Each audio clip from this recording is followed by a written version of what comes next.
Olá a todos, tudo bem com vocês? Sejam bem-vindos a mais uma aula de Educação Física.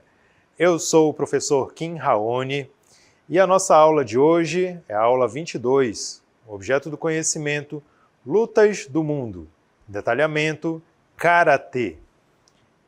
Muito bem, gente, então essa é a nossa aula e eu espero que todos tenham aí um ótimo aproveitamento. Vamos lá conhecer mais um pouco?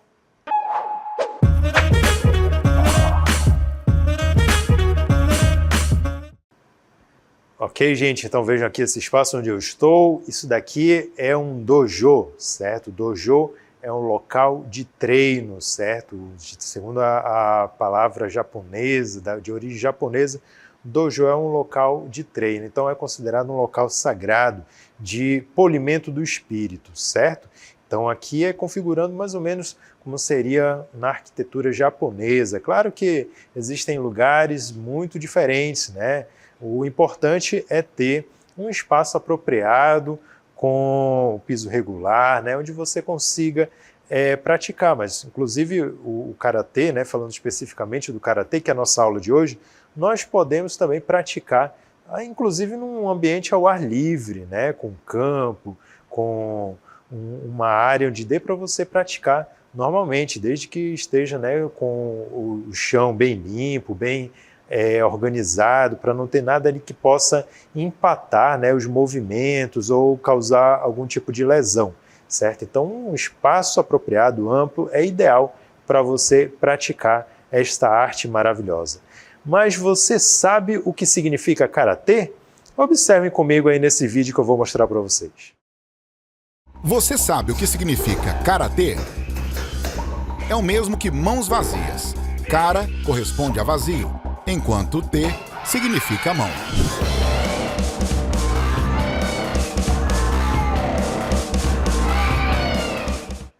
Muito bem, gente. Então, o Karatê significa a arte das mãos vazias, né? Então, uma arte que você consegue receber, né, e contra-atacar utilizando as mãos sem armas, né? Então, isso daí era como se fosse uma forma do guerreiro se proteger caso ele fosse desarmado, né, na época dos samurais. Então, como que ele faria para se proteger caso conseguissem tirar a espada, né, a katana das mãos dele? Então, ele teria que saber se defender utilizando suas próprias mãos. Então, a história do Karatê tem início no século XVIII, na ilha de Okinawa, no Japão, certo? E aí,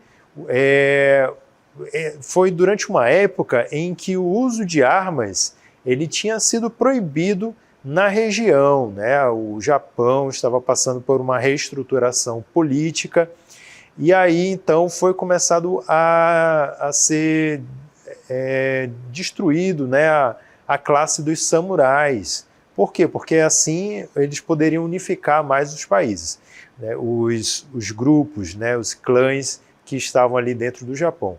Antes disso, o Japão era um arquipélago formado por vários clãs, né, que viviam em guerra entre si para ocupar territórios. Então, eles nunca tinham paz, né, viviam sempre em conflito constante, até que um deles pensou assim: eu vou dominar todo mundo, todos esses clãs, e eu vou conseguir unificar o país, transformar todo mundo num país só. E aí, quando eu fizer isso, vai acabar as guerras, vai acabar as lutas e a gente vai se tornar um único país. E foi o que aconteceu, né? Teve muita guerra, teve muita morte naquele período, mas ele conseguiu dominar todos os clãs, acabou com a classe dos samurais e assim proibiu o uso de armas para que não houvesse mais conflitos na região. Foi um período assim de uma grande revolução dentro do Japão, né, porque a classe dos samurais era uma classe muito forte, eles viviam para aquilo, né, eles eram criados para aquilo, e quando terminou, então muitas pessoas, muitos homens se viram forçados a fazer outra coisa da vida que eles nem sabiam nem o que fazer mais, porque tudo na vida deles era baseado no uso da espada. Então muitos se suicidaram, tiraram suas vidas, outros viraram mercenários, outros se encaminharam para as artes marciais como mestres, né, como professores. Então, houve toda uma reestruturação nesse período aí. E é durante isso que surge também o karatê, né, como uma forma de você também se defender sem o uso de armas, né? Então, o karatê busca por técnicas de autodefesa que usassem apenas o próprio corpo para se defender de saques e assaltos, ok? Então, o karatê tem como princípio não usar armas, né, que originou então esse nome, karatê, mãos vazias, tá bom, gente? Então, esse daí é uma parte relacionada à história do karatê. Então, ao longo da história dele, diferentes mestres desenvolveram suas próprias técnicas de autodefesa. Por isso, há inúmeros estilos da arte japonesa. Quais são esses estilos? Vamos ver aqui alguns. Olha só, acompanhe comigo aqui, ó. Então, alguns conhecidos são o Shotokan, o Goju-ryu, o Shito-ryu e o Wado-ryu. Vamos ver cada um desses um por um. Então, começando aqui com o estilo do Shotokan. É ministrado pelo sensei Gishin Funakoshi e por seu filho Yoshitaka Funakoshi, certo? Então, esse daí é um dos estilos do Shotokan. Foi criado por estes mestres aí. Tem o estilo Goju-ryu, que foi desenvolvido por Shojun Miyagi. Ele conjuga técnicas duras e firmes com técnicas suaves e circulares. Tem o estilo Shinto-ryu, certo? Que ele foi criado oficialmente em 1931 por Kenwa Manabe. O estilo é um dos 4 oficialmente reconhecidos pela World Karate Federation, certo? Que é uma federação mundial do karatê.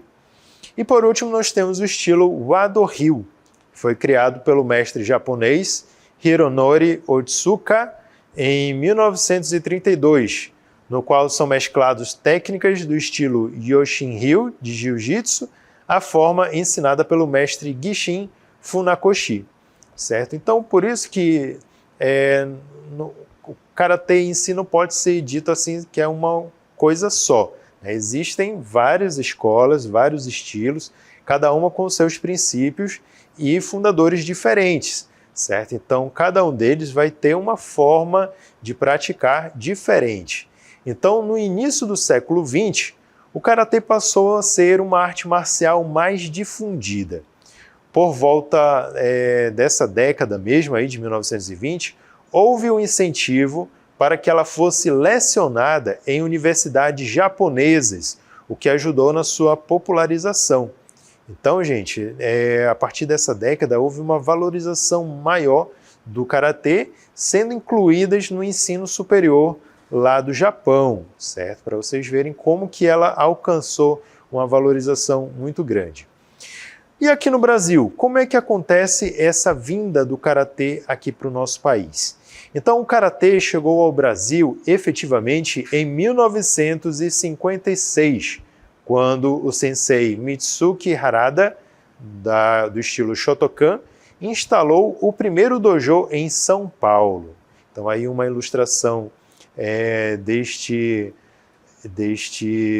sensei, né, o Mitsuki Harada, e ele foi quem trouxe, durante o período da migração, né, gente, da imigração japonesa, ele veio e aí instalou aqui o estilo Shotokan, que se difundiu pelo nosso país adentro, começando lá por São Paulo, ok? E agora vamos falar sobre o karatê como esporte, certo? Para quem não sabe, o karatê ele tem essa vertente esportiva, ele é uma arte marcial, sim, né? Mas ele também conseguiu ter essa veia esportiva por meio das competições, né? Inclusive, se não me engano, ele está cogitado para se tornar uma modalidade olímpica, certo? Então, tradicionalmente, o karatê não é uma arte marcial de combate. Seu desenvolvimento foi baseado no aprimoramento de técnicas de autodefesa. No entanto, no fim do século XX, passou a ser mais difundido o seu caráter competitivo. Muito bem, então quais são os objetivos do Karatê? Desenvolver habilidades físicas e mentais por meio da prática de uma arte marcial. Defesa pessoal também, você saber se defender, né? Saber treinar o seu corpo para driblar qualquer forma de agressão física. Autodomínio, né? Você também controlar o seu corpo para você não sair por aí batendo em qualquer pessoa por causa de qualquer coisa, né? Qualquer conflito, qualquer intriga. Disciplina, você também saber priorizar os seus deveres, você colocar à frente os seus objetivos e deixar de lado as distrações. Confiança, ou seja, você confiar em si mesmo, você saber que você é capaz de atingir aquele seu objetivo. Respeito mútuo entre os participantes, ou seja, você respeitar o mestre, respeitar o colega, não só o colega mais veterano, como o colega também novato. Então esse respeito mútuo, ele extrapola ali o dojo e vai parar também no cotidiano, em casa, na escola, no trabalho. Sobre as principais regras do Karatê. Então a regra da não agressão, né? Você não agredir aí as pessoas de forma gratuita, né? Querendo se mostrar o valentão. O respeito ao próximo, também do uso de equipamentos, certo? A questão da pontuação, né? Também você fazer a pontuação de forma correta. Respeitar o tempo, né? O tempo da luta, os árbitros também, e a questão do fair play, ou seja, o jogo limpo, você fazer a competição, fazer a luta conforme as regras da competição. Vamos falar aqui sobre os equipamentos do Karatê. Então, para as lutas de Karatê, cada atleta deve usar o kimono, que recebe o nome de Karate-gi. Ele deve ser branco, sem listras, faixas ou bordados pessoais. Então aqui nós temos uma ilustração mostrando como que é o Karate-gi, certo? Em competições também são obrigatórios alguns equipamentos de proteção, como luvas aprovadas pela Federação Internacional de Karatê, um competidor usando vermelho e outro usando azul, protetor bucal, protetor corporal, protetor de seios para atletas do sexo feminino, protetor de canela, protetor do pé, também já foi aprovado. Então, no Karatê, o protetor genital não é obrigatório. Além disso, o uso de ataduras, bandagens ou suporte devido a lesões devem ser aprovados pelo árbitro, após o médico oficial ser ouvido. Então, aqui são as faixas do Karatê que eu vou mostrar para vocês agora. Observem aí, nós temos aí a faixa branca, né, que é sem graduação, ou Mukyu, faixa amarela, que é o sexto Kyu, certo? Rokukyu, faixa vermelha, que é o quinto Kyu, Gokyu, faixa laranja, que é o quarto Kyu, Yonkyu. Isso daí vejam como uma progressão, tá? A pessoa vai do branco para o amarelo, vermelho, laranja, depois para o verde, terceiro Kyu, faixa roxa, segundo Kyu, faixa marrom, primeiro Kyu, e aí sim ele se torna primeiro Dan, que é o faixa preta, tá bom? Então, passando por todas essas graduações, ele chega finalmente à faixa preta no Karatê, certo? Isso daí é muito importante para a pessoa ver o quanto que ela evolui de acordo com os critérios que ela tem que apresentar. Então, dentro do Karatê, nós temos 3 pilares, que são os seguintes. Temos aqui o Karatê, e aí os pilares são o Kihon, o Kata e o Kumite, certo? Cada uma dessas tem uma característica diferente. O Kihon é o ensino dos golpes para a luta. O Kata é a luta aplicada de forma imaginária. Lembra uma encenação teatral. E o Kumite é a luta propriamente dita. Certo? Então esses são os 3 pilares do Karatê. Observem nesse vídeo que eu vou mostrar a dinâmica da luta do Kata.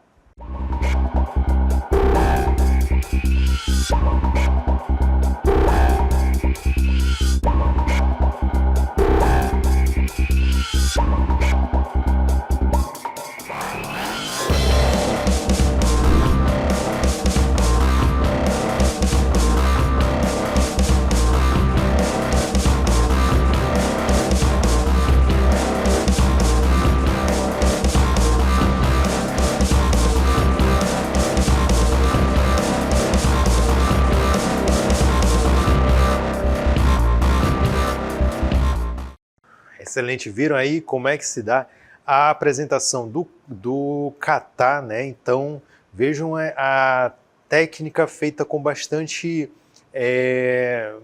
firmeza, postura, né, e energia.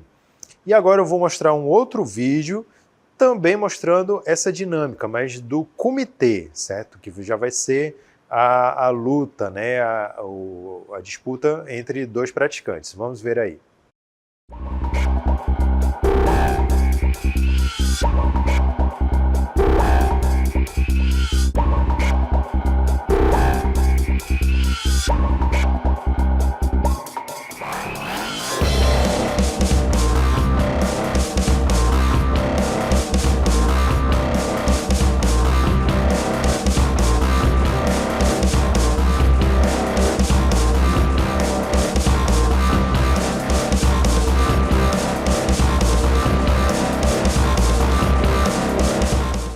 Muito bem, pessoal, então vocês viram aí que vídeo muito interessante, né? A energia e a força que eles transmitem nessa apresentação aí de um comitê, né? Inclusive, um dos praticantes está aqui conosco, o Sensei Carlos está aqui e também o Sensei Washington. Muito bem-vindos aqui, vocês dois, e eles farão agora uma apresentação para vocês sobre técnicas e golpes do karatê. Acompanhem aí essa belíssima demonstração. Nós vamos apresentar aqui algumas técnicas de fundamentos, né? Todo e qualquer praticante de karatê, no seu início, vai começar fazendo essas atividades aqui, das quais nós vamos apresentar algumas.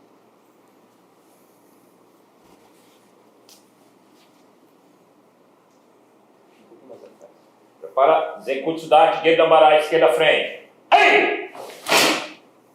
Gyakuzu lento, e Gedambarai com Gyakuzu Kichudan.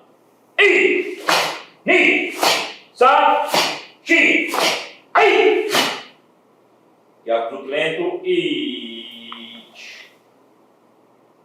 defesa alta, Jodang Yuke com Gyakuzu Kichudan. E Ni Sa Chi Go Ai Gedambarai Kihon andando. A gente vai só uma vez e volta outra. E volta, tá? Gedambarai com Gyakuzu Kichudan, deslocamento. E Ni Jodang Yuke com Gyakuzu Kichudan, em deslocamento. E Ni Ai Yame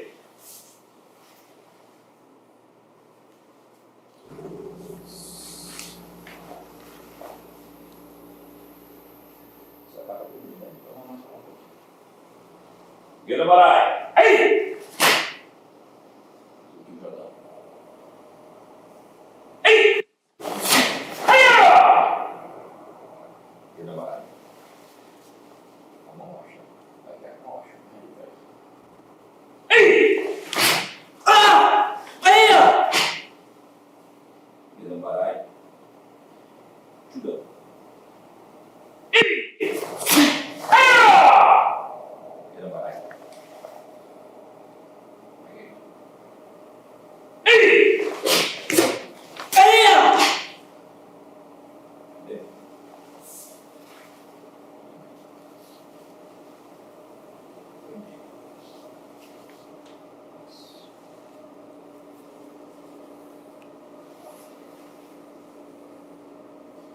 Aí o Campos entra com o kata. Bom, aí ele entra agora com um trabalho mais avançado, que é o kata. Certo.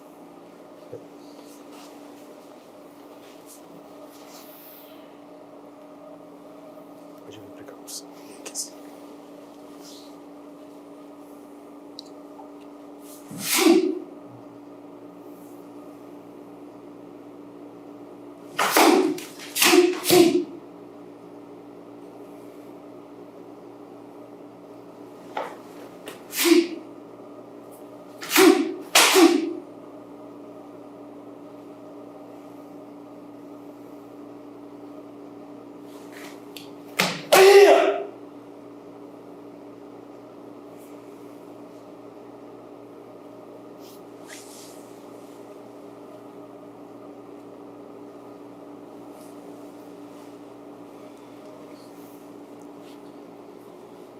O que nós fizemos aqui foi uma pequena ilustração do básico até o avançado, ou seja, na primeira sequência nós fizemos os movimentos parados e em seguida em movimento, que levou à luta simulada, que é a aplicação das técnicas, chamada de aplicação de Kihon ou Kihon Ippon, que leva à luta imaginária, que é o kata, essa sequência de movimentos que o Carlos Eduardo fez. E em seguida, o próximo passo daqui, isso quando a gente fala é um trabalho de anos, né? Nós estamos tentando fazer aqui um resumo de qual seria um trabalho na trajetória de um karateca até a faixa preta, por exemplo. Isso leva 5 anos para chegar a uma faixa preta. Então, o próximo passo aqui seria o kumite. Nós vamos demonstrar, por exemplo, o golpe mais usado numa competição, que é o Gyakuzuki, que é uma técnica de mão. Ok, sim.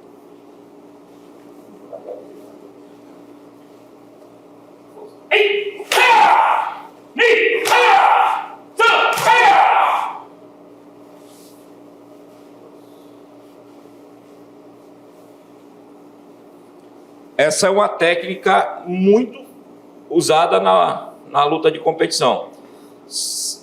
Um pequeno detalhe, muitas vezes algumas pessoas nos perguntam e nos indagam: a luta de vocês é semi-contato?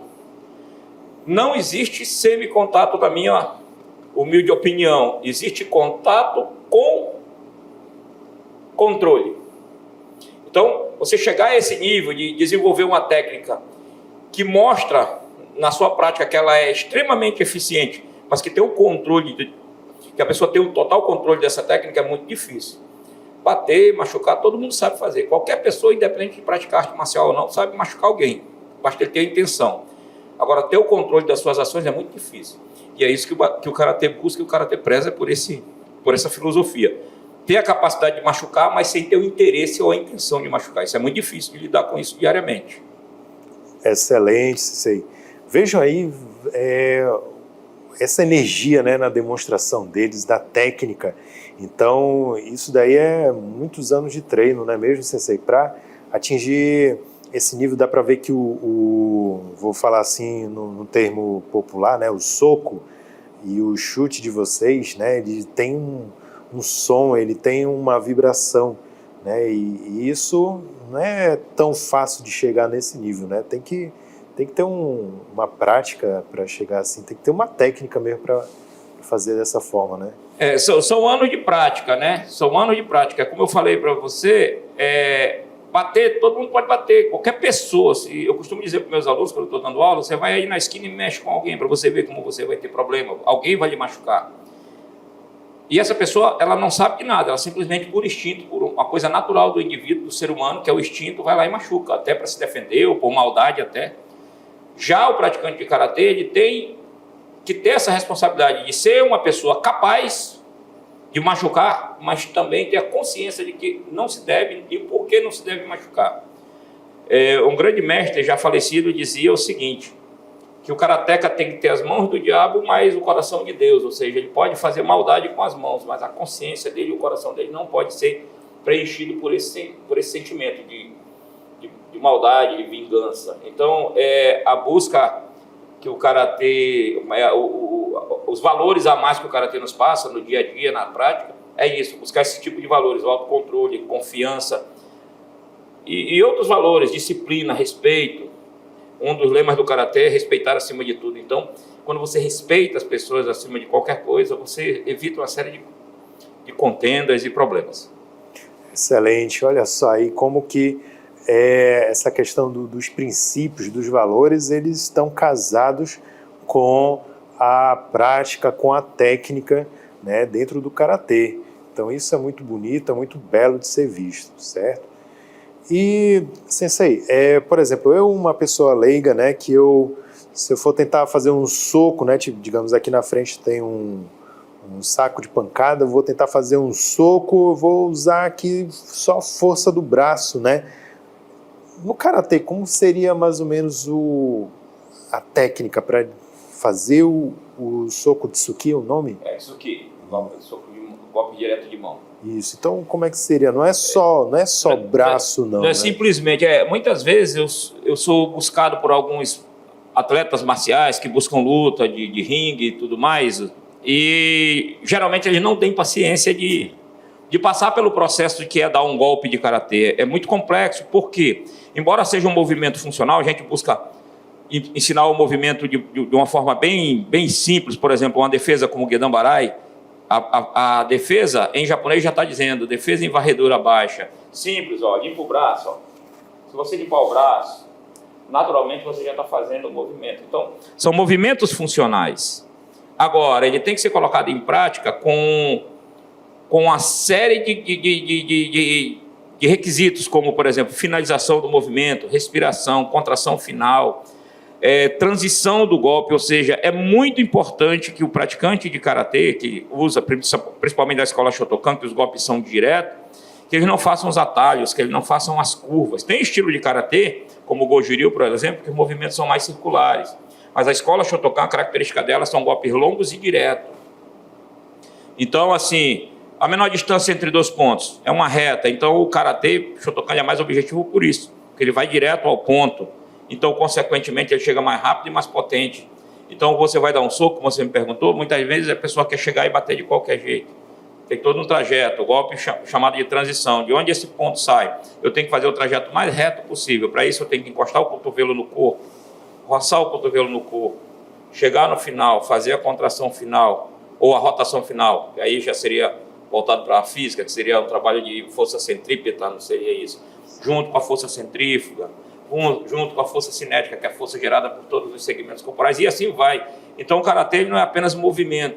O karatê você estuda dele filosofia, você estuda fisiologia, você estuda anatomia, você estuda forças e movimentos, ou seja, biomecânica.